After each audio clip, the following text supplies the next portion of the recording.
இதை விட என்ன ஸ்பெஷல்னா, இங்க முருகர் கோயிலோட கோபுரத்துக்கு மேல காக்கா எதுவுமே பறக்காதான். ஏன்னா செவ்வாய்க்கு அதிபதிங்கிறதுனாலையும், செவ்வாய் கிரகத்துக்கு நேர் அந்த கோபுரம் இருக்கிறதா சொல்றதுனாலையும் அங்க வந்து எந்த காக்காவும் பறக்காதான். Just god things bro. பின்னாக்கு சித்தர் குகைக்கு செல்லும் வழி, அது எங்கேயோ போய் கனெக்ட் ஆகும்னு சொன்னாங்க.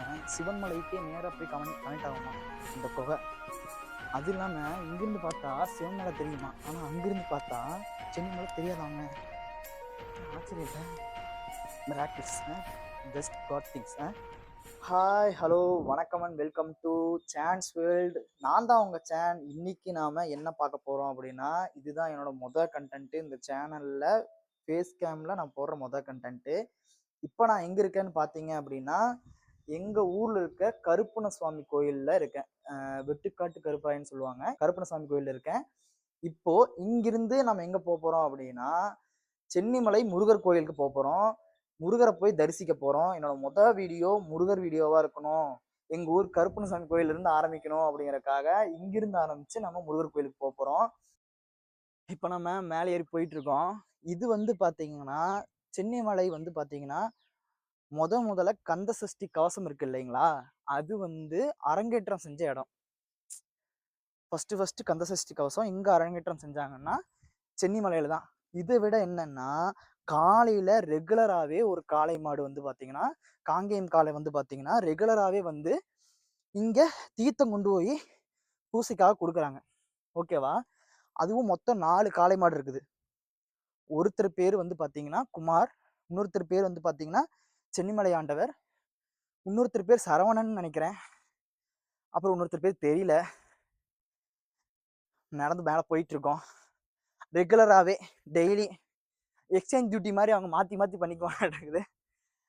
ஆனால் ரெகுலராகவே நினச்சி பாருங்க, 1320 படிகள் இருக்கு. 320 படிகள்லையும் எல்லா நாளும் ஏறி ஒரு காளை மாடு நம்ம முருகனுக்காக கொண்டு போய் இதை கொடுக்கறதுங்கிறது வந்து பார்த்தீங்கன்னா எவ்வளோ பெரிய விஷயம் இல்லை.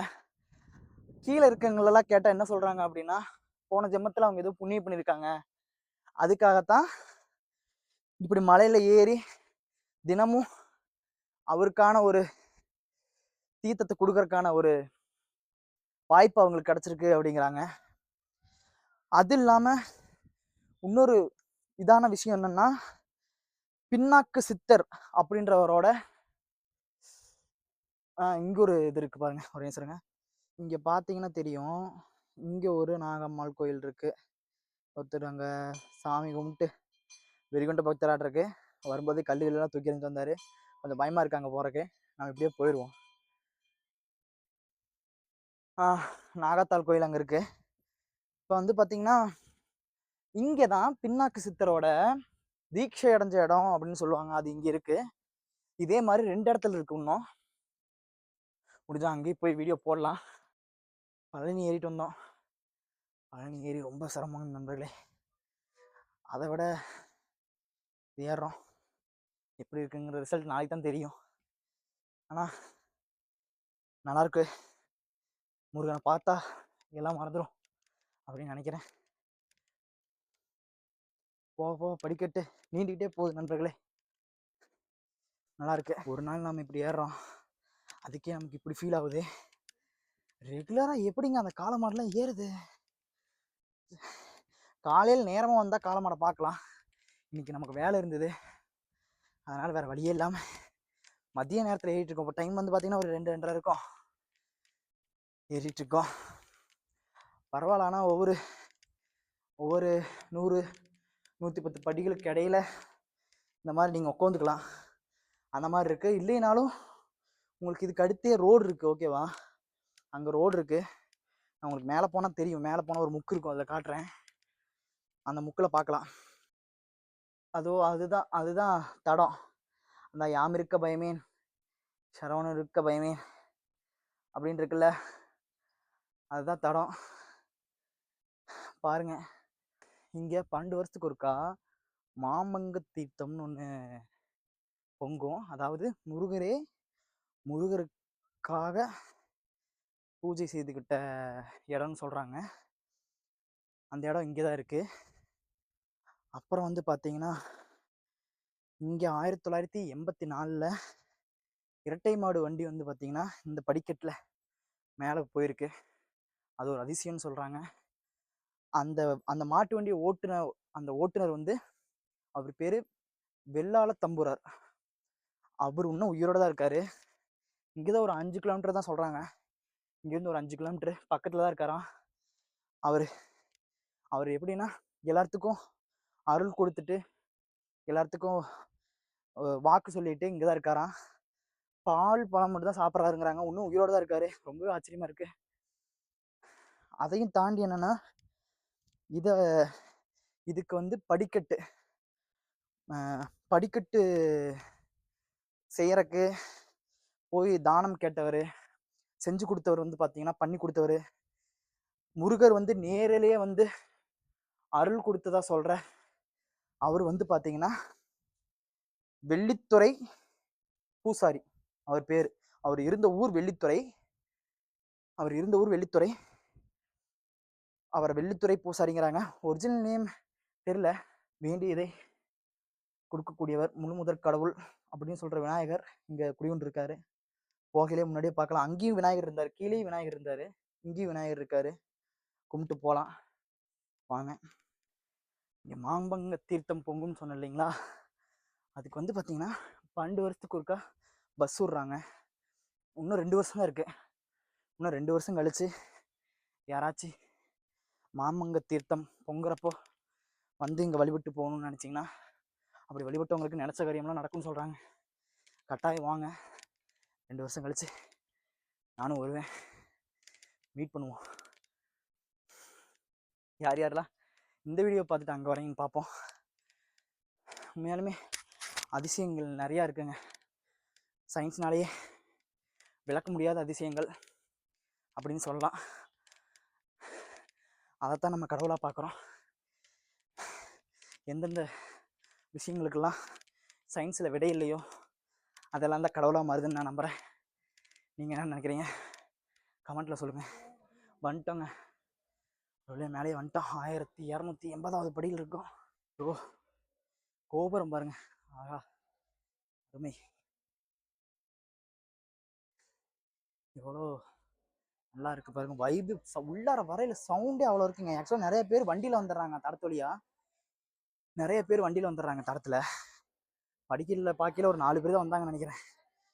ஐ திங்க் படிக்கட்டில் ஒரு 4 பேர் தான் வந்தாங்க. பாருங்க ஃபுல்லாக கூட்டம். இந்நேரத்தில் கூட 3 மணி ஆகுது. ஃபுல்லாக எத்தனை பேர், நம்ம இத்தனை பேர்லாம் இருப்பாங்கன்னு எதிர்பார்க்கல. மத்தியான நேரத்தில் இதை மாதிரி காலையிலலாம் இன்னும் ஃபுல்லாக கூட்டம் வருங்க. பாருங்க கோபுரம். பாருங்க நுழைவாயில் எவ்வளவு பெருசு இல்லை, எவ்வளவு இது பாருங்க. ஓ, இந்த பிள்ளையார் இருக்காரு. வேறப்பா மார்க்கண்டேஸ்வரரையும் பார்த்தாச்சு. இதோ பாருங்க மார்க்கண்டேஸ்வரர் ஆலயத்துக்குள்ளே போனோம். அது வழியாக வெளியே வந்தோம். அவங்க முருகரை பார்த்துட்டு வெளியே வந்து இதோ மூல விநாயகர் இருக்காரு இங்கே. ஸோ அங்கே பார்த்தீங்கன்னா தெரியும், இங்கே மூல விநாயகர் இருக்காரு. மூல விநாயகரை பார்த்துட்டு எல்லாம் பார்த்துட்டு மேலே வந்து வள்ளி தெய்வானை 2 பேர் மட்டும் இருக்கிறது. முருகர் கூட இல்லாமல் வள்ளி தெய்வானை மட்டும் ஒரே கல்லில் செதுக்கின ஒரு ஒரு கோயில் அங்கே அமைஞ்சிருக்கு. அங்கே தான் போகிறோம். இதை விட என்ன ஸ்பெஷல்னா, இங்கே முருகர் கோயிலோட கோபுரத்துக்கு மேலே காக்கா எதுவுமே பறக்காதான். ஏன்னா செவ்வாய்க்கு அதிபதிங்கிறதுனாலையும் செவ்வாய் கிரகத்துக்கு நேர் அந்த கோபுரம் இருக்கிறதா சொல்கிறதுனாலையும் அங்கே வந்து எந்த காக்காவும் பறக்காதான். Just god things bro. இதைத்தான் நான் வரையிலே சொன்னேன். அறிவியலால் விவரிக்க முடியாத ஒரு சில விஷயங்கள் இருக்குது. அதைத்தான் நம்ம கடவுளுங்கிறோன்னு அதான் இங்கே போயிட்டுருக்கு. உண்மையாலுமே இதெல்லாம் உண்மையாலுமே ரொம்ப ஆச்சரியம் இல்லை. மேலே காகமே பறக்காதுங்கிறது 12 வருஷத்துக்கு ஒருக்கா அந்த தீர்த்தம், அதெல்லாம் உண்மையாலுமே யாருமே எதிர்பார்க்க முடியாதது, யாருனாலையும் விவரிக்க முடியாததாக தான் இருக்குது. இதை வந்துட்டோம்.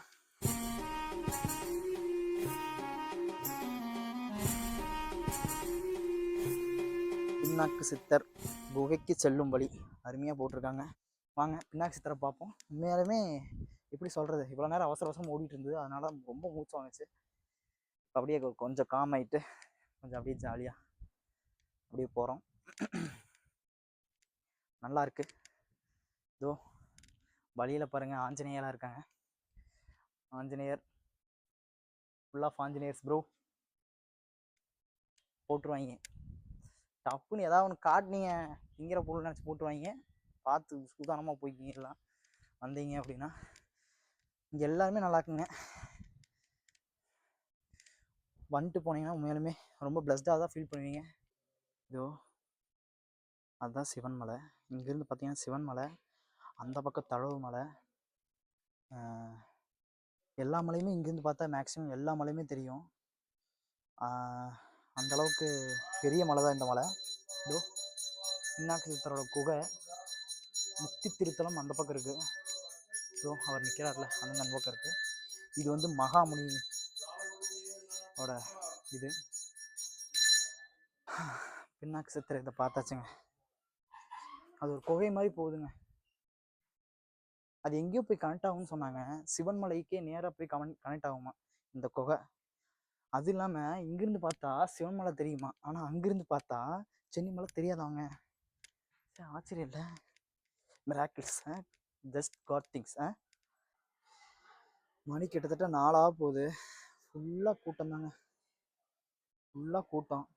பாருங்க உள்ளாரே எனக்கு தெரிஞ்ச நிறைய பேர் இருப்பாங்க, வந்துக்கிட்டே இருக்காங்க. 4 போகுது. மத்தியானத்துலேருந்து நாங்கள் வந்ததுலேருந்து பார்க்குறோம். அங்கே பாருங்க வெறும் கூட்டம் வந்துகிட்டே தான் இருக்குது. வண்டியில் வந்துடுறாங்க எல்லாருமே, மேலே வண்டியில் வந்துடுறாங்க பாருங்க. அவ்வளோதான், நாமளும் கிளம்ப போகிறோம். கடைசியாக ஓம் முருகா ஒரு வழியாக கீழே வந்துட்டோம். இதோ இந்த பஸ்ஸில் தான் வந்தோம். இதோ வழி இங்கே இருக்குது, இது வழியாக வந்துட்டோம்.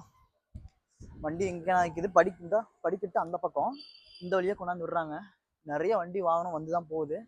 நீங்கள் வண்டியில் போகிறனாலும் போயிடலாம். இந்த பஸ் இருக்குது, இங்கே பஸ் நிற்கும், இன்னும் ஏறிக்கலாம்.